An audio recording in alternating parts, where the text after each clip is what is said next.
저 현장 지휘관이라고 하니까 GP 소초장이라든지 바로 그 현장에 있었던 중대장이나 그렇게 생각을 한 거예요. 사람들이 생각할 때 혼동을 할 수 있도록 교묘하게 북한군에 대한 총격 지시는 현장 소초장이 아닌 사단장이 했는데 실질적으로는 현장 지휘관이 했다라고 두루뭉술하게 이렇게 합참에서 말을 했다는 거예요. 참 이 합참도 청와대 눈치 보려고 하니까 참 어려운 거는 이해는 하는데 그래도 국민들 입장에서 좀 생각을 해가지고 저런 것도 해야 되지 않느냐.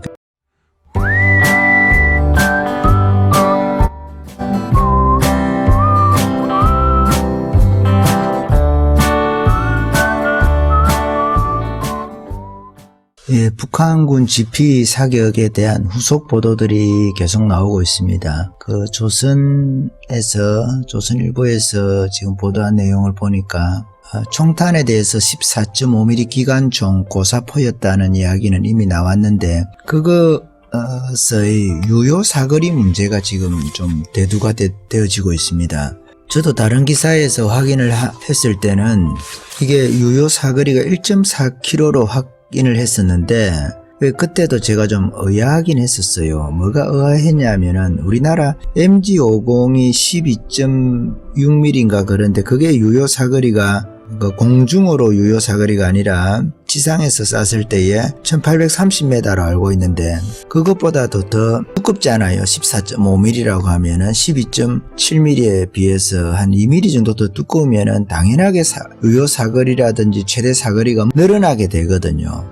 당연하죠. 왜냐하면은 M60이라는 게 그 기관 단총이잖아요. 기관 단총인데 이게 6.72mm인가 그럴 거예요. 근데 우리가 소총이 5.56mm인가 그렇거든요. K2 소총이. 그러면은 그것보다 더 총알이 두껍잖아요.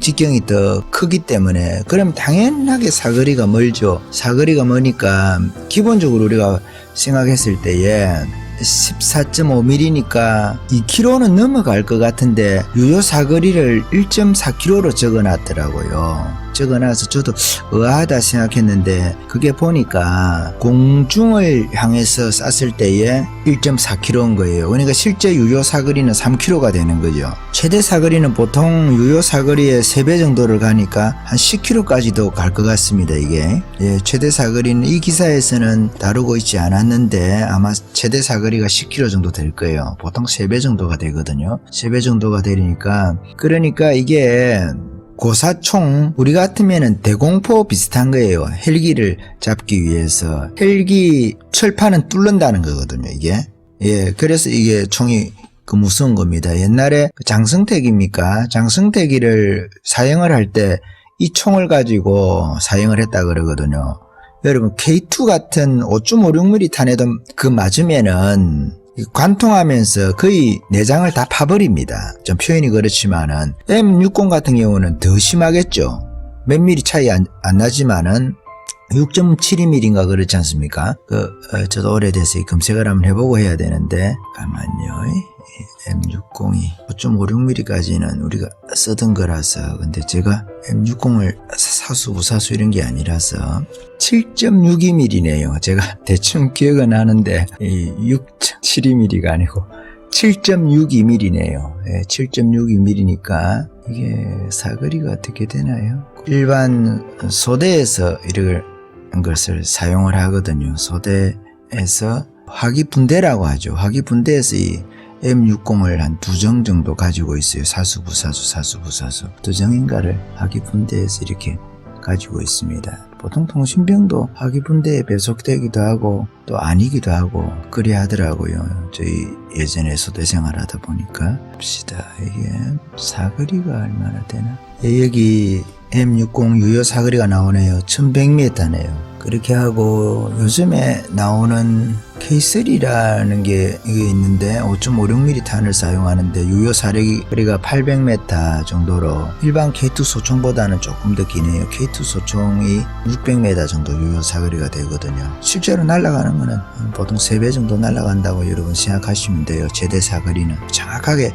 총들마다 같지는 않겠지만은 대부분 그런 걸로 저는 그냥 이해를 하고 있습니다.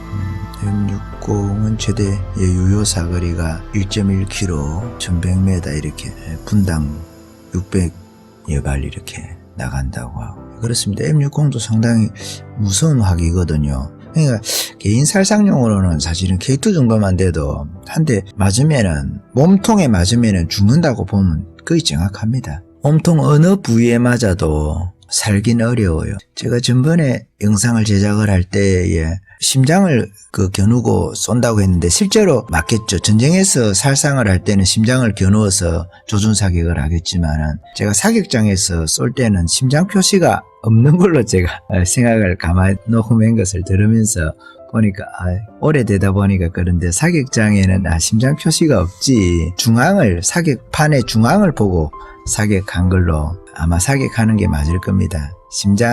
실제 전투에서는 심장을 조준을 해가지고 사격을 하겠지만은 사격장에서 쏘는 거 있잖아요. 100m, 200m, 250m인가 그럴 거예요. 100m 쏘고 200m 쏘고 250m 쏘고 이렇게 하거든요. 그렇게 하면은 표지판을 붙이거든요. 이렇게 종이를 붙여가지고 쏘는 거예요. 그러면 그 표지판이 내게 되지 않습니까? 그러면 이렇게 확인하는 거예요. 몇 발 맞았다, 몇 발 맞았다 이렇게 확인하는 것인데, 그렇게 해서 그 부분은 조금 오해가 있는 것 같아요. 제가 오래되다 보니까 M60은 1100m다. 우리가 그런까지 알아야 되겠냐 하지만은 여러분, 이번에 이제 이런 사고가 있으니까 국방부에서 자꾸만 거짓말이라고 할까요? 거짓말까지라고 표현하기는 그렇지만은 뭔가 정확한 정보를 주지 않는 거예요. 왜? 북한을 감싸기 위해서. 이것이 오발이라는 것을 혹은 우발이라는 것을 자기네들이 북한이 설명을 그렇게 해야 될 건데, 그렇잖아요. 우발적으로 우리가 쐈다, 안개 꼈는데 어떻게 우리가 조준 사격을 할 수 있겠느냐, 어쩌다가 그렇게 맞췄다라든지, 아니면 우리 총은 사거리가 그렇게 길지 않다, 그렇게 해서 실질적으로 우리가 사격을 할 것 같으면은 그 사거리가 긴 걸 가지고 쏘지 왜 사거리 바깥에 있는 거에 대해서 쏘겠냐, 이런 식으로 북한군이 설명할 법한, 그러니까 북한군이 자신을 변명하기 위해서 만약에 자기네들이 우발적인 사격이었다, 조준 사격이 아니었다라는 것을 주장하기 위해서 북한군이 주장할 만한 것을 우리 국방부가 주장을 해주니까 여러분, 이것이 어렵다는 거예요. 그래서 이제 유효 사거리가 3km다, 지금 3km다라고 이렇게 나와 있는 것 같아요. 그 기사니까. 그러니까 여기 우리 군 GP에서 북한군 GP까지가 짧은 게 580m 거리에 있는 것도 있어요. 580m 거리에 있는 것도 있고 가까운 거리도 있어요. 그런데 여기 보통 일반적으로 거리는 한 1.5km 정도, 1km에서 1.5km 정도 되는 것 같습니다. 군사 분계선에서 우리 쪽 남쪽으로 뭐 한 500m, 1km 이렇게 되고, 북쪽에서도 군사 분계선 중심으로 해서 500m, 1km 이렇게 가면은 그 양쪽 거리가 한 1.5km 그렇게 되는 거거든요. 1km 이상은 최소 그리 되는데, 그래도 지형이 다 다르니까 580m 거리에도 있나 봐요. 아주 그런 거 위험하죠. 왜? K2 소총의 사거리까지 들어오는 거잖아요. 살상 범위 내에 들어오게 되니까 K2가 600m니까 서로가 아주 위험한 거리에 있는 거는 사실이죠. 북한군이 GP를 먼저 설치해가지고 그렇게 하니까 우리도 대응 차원으로, 그러니까 북한군이 GP가 훨씬 숫자가 많아요. 전에도 말씀드렸지만은 160개고 우리는 그 60개밖에 안 됐는데 9.19 합의에 의해 가지고 동수로 줄이다 보니까 11개를 줄였죠. 그러니까 우리나라가 49개 남고, 실제로 하나는 폭발은 하지 않았으니까 남은 건 실제로 50개가 남고, 그렇지만은 그 하나는 안에 GP1들을 다 철수시킨 걸로 기억을 하고 있거든요. 방문해서 기념관처럼, 기념이 되나 GP 안에 사람이 들어갈 수도 없는데, 지금은 뭐 관광지처럼 만들려고 하니까 참 이렇게 총을 쏘고 하는데 그 관광지가 됩니까? 그게 말도 아닌 것을. GP 역시 마찬가지고. 그런데 어떻게 우리가 그럼 관광을 간다 하고, 북한의 금강산에도 관광을 갔으니까 제가 할 말은 없습니다만은, 제가 드릴 말씀은 없습니다만은 그렇습니다. 어쨌든 간에 이 14.5mm 그 고사총, 이 총에 제2연평해전할 때 우리 군 수병도 2명인가 이 총에 의해서 목숨을 잃었는가, 그렇죠 아마 이게. 그러니까 이 총이 상당히 그 위협적인 무기죠. 철판도 뚫으니까. 근데 이걸 가지고 GP에 사격을 했으니까 이게 거치가 되어 있는 거거든요. 항상 그렇습니다. 그러니까 이게 의도적이 아니었다, 의도성이 없었다라고 총참모본부에서 이야기를 하는 것은 사실이 아니라는 거죠. 은폐하고 왜곡하기 위한 수단으로 북한군 고사총 사거리 자체를 1.4km인 거로 이렇게 이야기한 거 아니냐.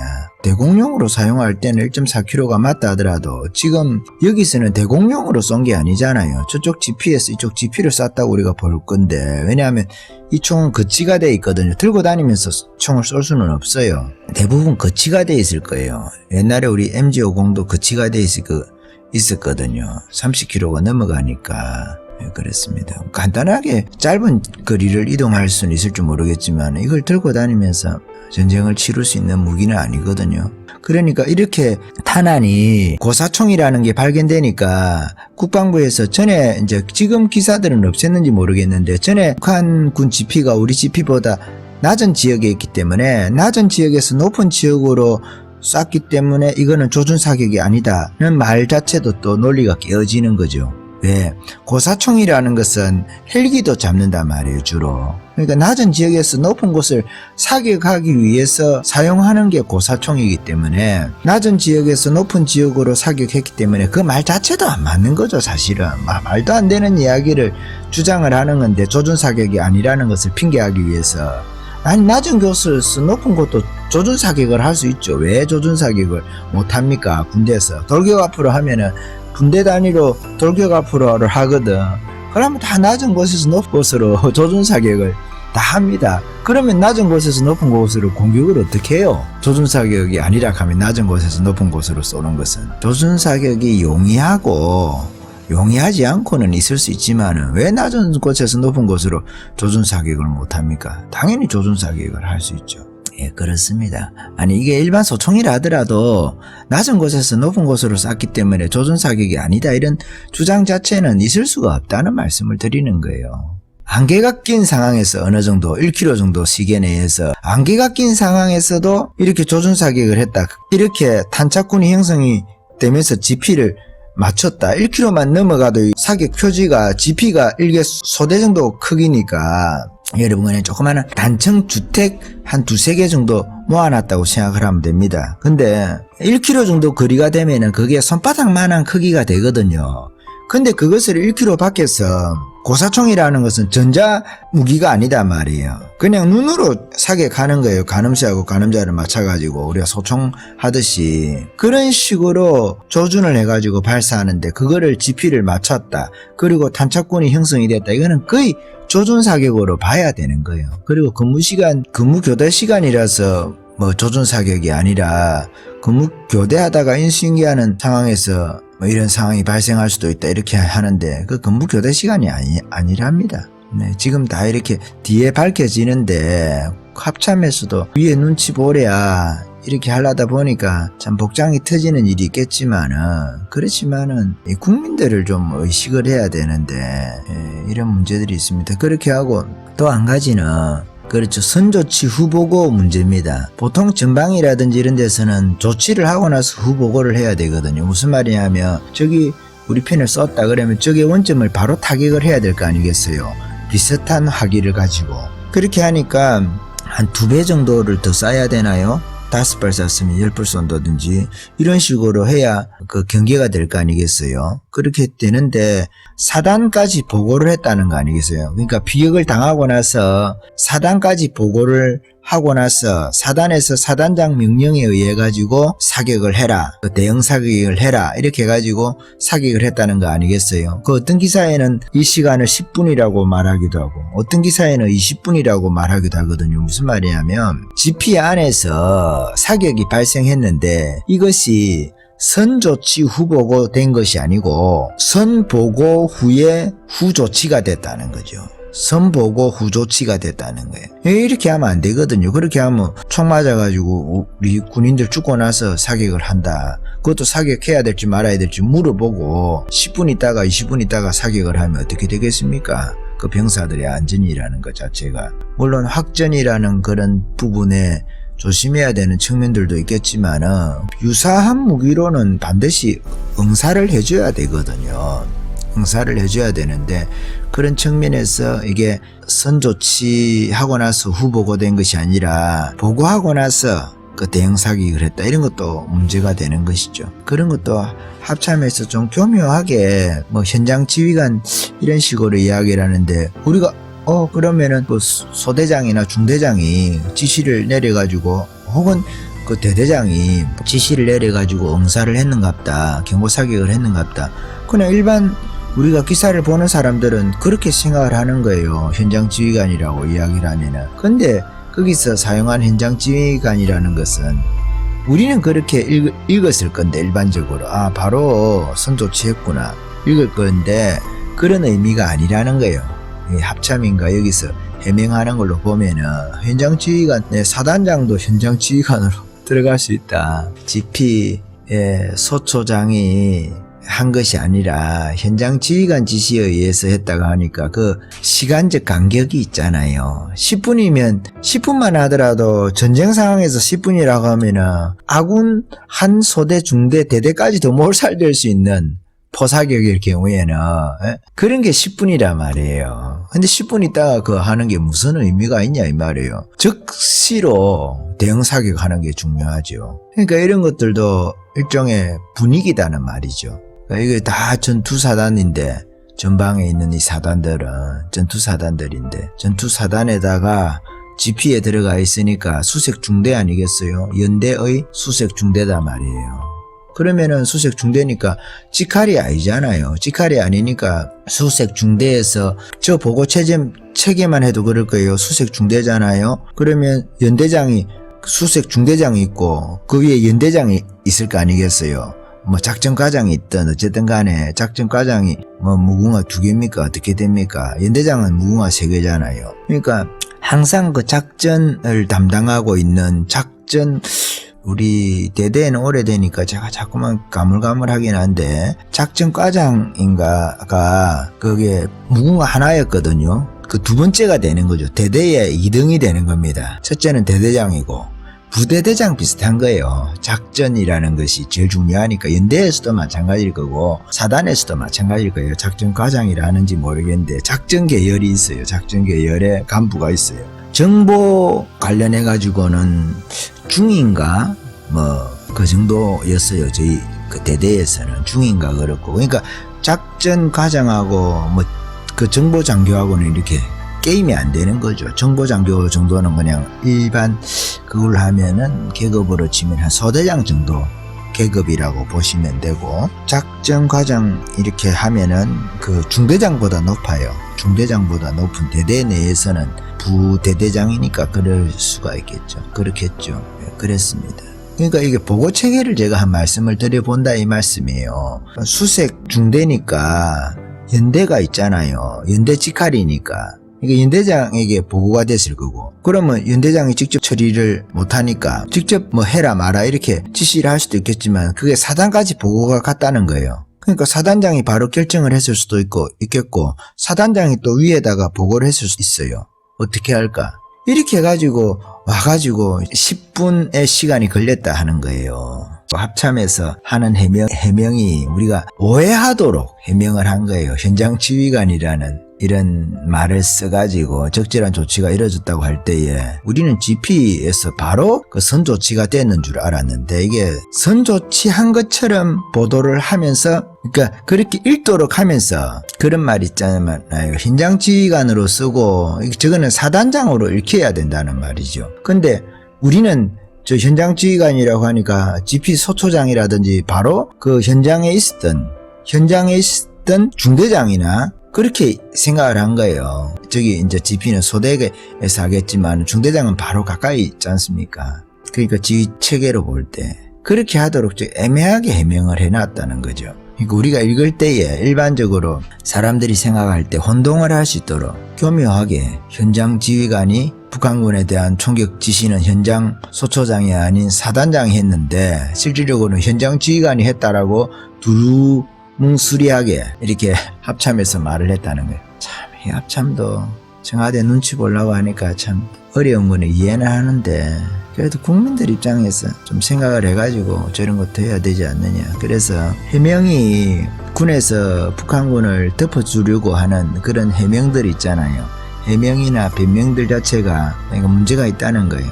그 사거리 바뀌기 때문에 우발적이라는 것도 마찬가지고 낮은 곳에서 높은 곳을 쐈다는 것 때문에 우발적이었다 하는 것도 이해가 안 가고 안개에 낀 지역이었기 때문에 우발적이었다는 것도 이해가 안 되고 또 하나는 선조치를 하고 후보고를 한 것처럼 그렇게 읽을 수 있도록 현장 지휘관이 대응 사격이라고 할까요? 북한군 지피에 대해서 총격 지시를 했다는 것도 현장 지휘관이 진짜 현장 지휘관이 아니라 무늬만 현장 지휘관인 사단장이었다는 것 자체도 문제가 되는 해명이다 하는 것이에요. 일부에서는 이런 이야기까지 한답니다. 북한군에서 그 지피를 그 안개 낀 상황에서 사격을 해서 맞췄다는 것 자체가 한 번 발사라면 4발 정도가 발사가 된다고 하는데 반자동 비슷한 거죠. 4발 정도가 발사가 되는데 이 4발이 다 맞았다는 거예요. 콘크리트 벽에 맞았다는 것 자체가 그게 상당한 어려운 것인데 실제로 어렵겠죠. 헬기 같으면 그렇게 4발 맞추면 헬기가 격추될 정도 아니겠어요. 일부에서는 북한의 특수작전 부대에서 동원이 되는가 아니겠는가 그런 이야기까지 한답니다. 왜냐하면 지피 내에 있는 인원들은 사격도 그렇게 많이 할 시간도 없을 거예요. 사격할 장소가 없으니까. 그러니까 사격에 훈련되어 있는 걔네들도 지피에 있는 인원들도 사격을 일정하게 하겠죠. 그렇지만은 그 전문은 아니니까 사격하는 데 있어가지고 특수작전 부대에서 북한에서 동원을 해가지고 사격을 했을 것이다. 탄착군이 형성이 되면서 사격한 것으로 보아서 그렇다고 이야기를 합니다. 조선일보 5월 7일자 보도를 기반해 가지고 조금 말씀드렸습니다. 여기까지 할까요?